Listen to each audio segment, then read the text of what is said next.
በባሏ ጓደኛ የተዘረፈችው እህታችን ሳኡዲ።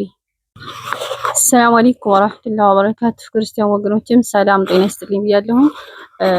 እንደተለመደው በአዲስ ቪዲዮ መጥቻለሁ። ሰሞኑን ጠፋ ብዬ ነበረና እና ለምትከታተሉኝ እዚህ ደረጃ ላደረሳችሁኝ ውድ ቤተሰቦች በጣም አመሰግናለሁ።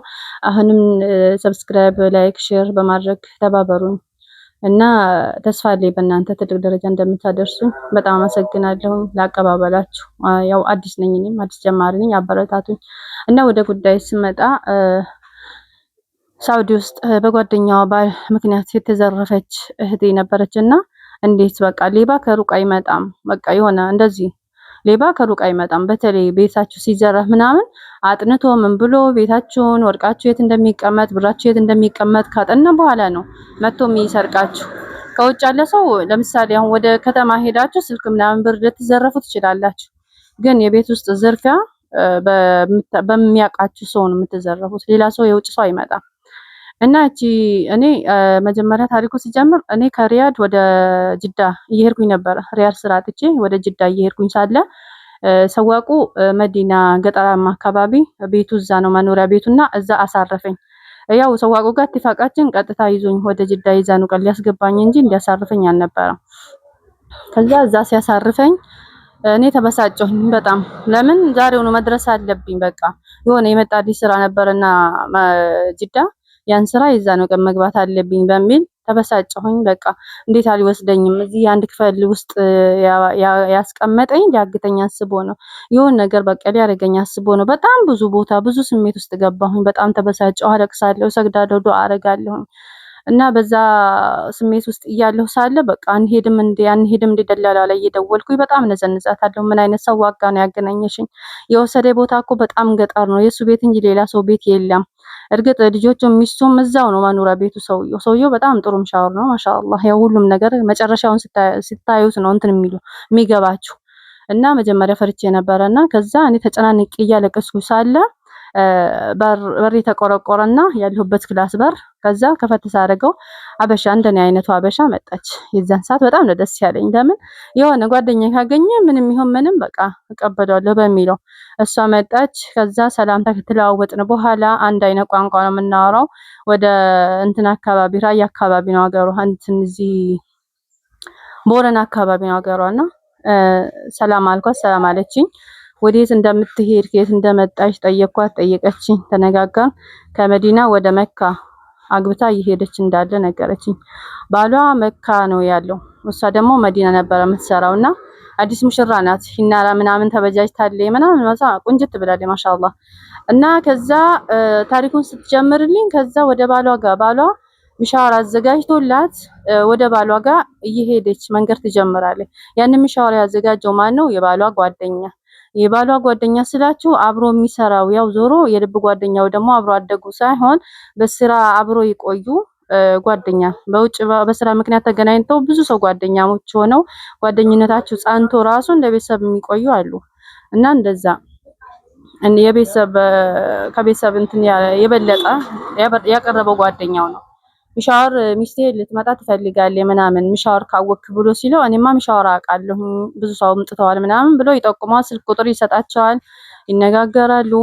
ከዛ እነዛ ሚሻወር ላይ ትወጣለች። እነዛ ሚሻወሮች የመኒ ናቸው፣ ሁለት ናቸው አለ።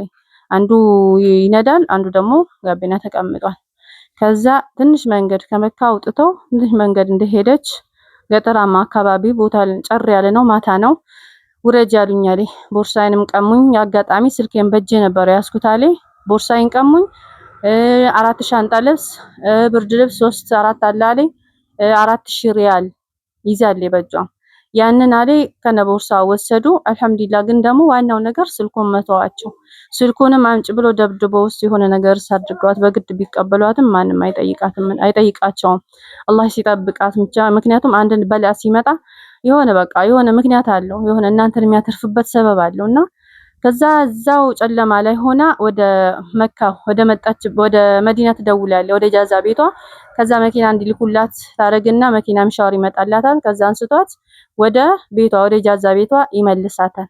ስትመለስ ሱብሃንአላህ አንድም ቢጃማ እዛ አልተወችም። አንድ ልብስ የላትም፣ የምትቀይረው ልብስ ራሱ የላትም ተጣጥባ። እዛ ኢጃዛ ቤት ያሉት አላህ ኸይር ጀዛቸውን ይክፈላቸውና ሰጧት፣ ቀየረች፣ ተጣጠበች፣ አንዳንድ ነገርም ገዙላት። እንደ አዲስ ሌላ ሚሻወር ተፈልጎ መታ እኔ ጋር የተገናኘ ነው ስታወራኝ። እኔ እየተበሳጨሁ ነበረ። እንዴት አላህ እዚህ ሜዳ ላይ አምጥቶ ይጥለኛል ምናምን። የእሷን ስትነግረኝ ደግሞ አልሐምዱሊላህ አልኩኝ። ምን ሆንኩኝና ነው? ሰዓት ነው የረፈደው አይደለ? በተባባልነው ሰዓት አላደረሰኝም እንጂ ምንም የተፈጠረ ነገር የለም። አልሐምዱሊላህ አልኩኝ። የሆነ የእናንተን ጥሩ ሁኔታ ላይ መሆናችሁን የምታውቁት ከእናንተ በታይ በቃ ከእናንተ በላይ የተጎዳ ሰው ስታዩ እናንተ ጥሩ ደረጃ ላይ ጥሩ ሁኔታ ላይ እንዳላችሁ ትረዳላችሁ። አላህንም እናመሰግነው የቤታችንን ስናይ ነው ተብሎ የለ።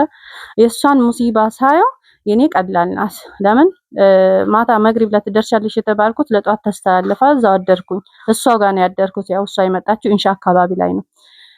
ከዛ ነገረችኝ። እንደ አዲስ ወደ መካ ባሏ እየወሰዳት እንደሆነ ነገረችኝ እና መንገዱን አብረን ሄር ምንም ነገር በእጇ ሊያዘኝ ሱብሃን በጣም ነው ያሳዘነችኝ።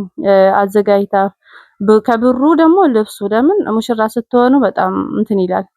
ብዙ ነገር ነው የምታዘጋጁት። ብዙ ነገር ወጪ ይኖረዋል የተገዛው ነገር አዲስ ሙሽራ በተለይ ስትሆኑ እና ያንን መንገድ አብረን ቀጠን ሄር እኔም ጅዳ ገባሁኝ፣ እሷም ወደ መካ ገባች። ግን ያ ድርጊት የተፈጸመው ያ ሌብነት የተፈጸመባት በባሏ ጓደኛ ነው፣ በሌላ ሰው እንዳይመስላችሁ። ሌባ ከሩቅ አይመጣም ሲባል ውሸት ይመስላል አንዳንድ ሰው። ሌባ አጥንቶ ነው የሚመጣው።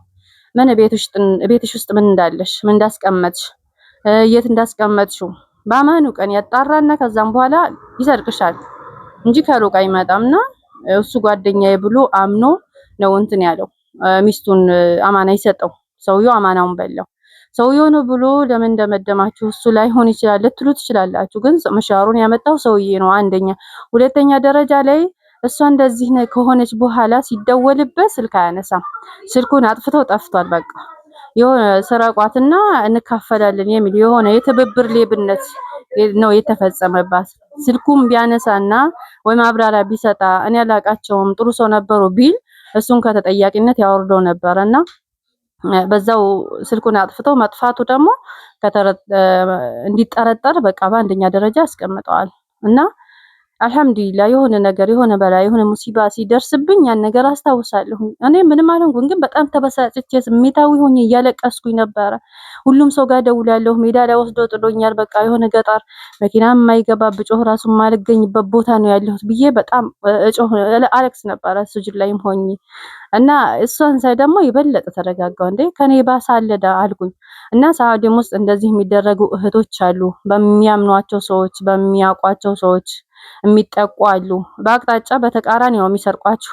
በአቅጣጫ ጓደኞች ላትሰርቅሽ ትችላለች፣ ግን ታሰርቅሻለች። እና ግን ሄዶ ሄዶ ይደርሳታል ስርቆቱ። የስርቆቱ ተባባሪ ትሆናለች። እና ተጠንቀቁ። የበለጠ የማታውቁት ምሻወር ላይ አትውጡ። ብዙ ታዋቂ ያልሆነ ምሻወር ላይ አትውጡ። በስራ ቦታ የተዋወቃችሁትን ጓደኛችሁን ወይ ደግሞ ሴት ጓደኛችሁም ወንድ ጓደኛችሁም ይሁን እንትን አትበሉ። ብዙ እምነት አትጣሉባቸው። ለምን አብሮ ያደገ በአንድ ቀይ ተወልዶ አንድ ላይ ያደገ ራሱ እየተከዳዳ ነው በአሁን ሰዓት። እንኳን የማይተዋወቅ በስራ ቦታ ትንሽ ጊዜ አብሮ የቆየ ሰውና ማለት ነው። እና ጥንቃቄ አድርጎ እህት ወንድሞቼ፣ ምሻወር ስትወጡ ምሻወር ምረጡ። በቃ በጣም ከባድ ነው። የሆነ በቃ የሚታወቅ ምሻወር መሆን አለበት። ብዙ ሰው የሄደበት ጥሩነቱን ታማኝነቱን ብዙ ሰው ያረጋገጠለት ሰው ቢሆን ብሩ ቢበዛ ራሱ በሰላም እሱ ጋር መሄዱ ይሻላል። ማታውቁት ምሻወር ላይ አትውጡ። ገና አዲስ ጓደኛም ጋር ደግሞ እምነት አትጣሉ። እና ይሄንን ለማለት ፈልጌ ነው። ቢያንስ ያው ከዚህ ከነገርኳችሁ ታሪክ ላይ ትምህርት ትወስዳላችሁ ብዬ አስባለሁ። እዛ አረቡ አገር ላይ ስደቷ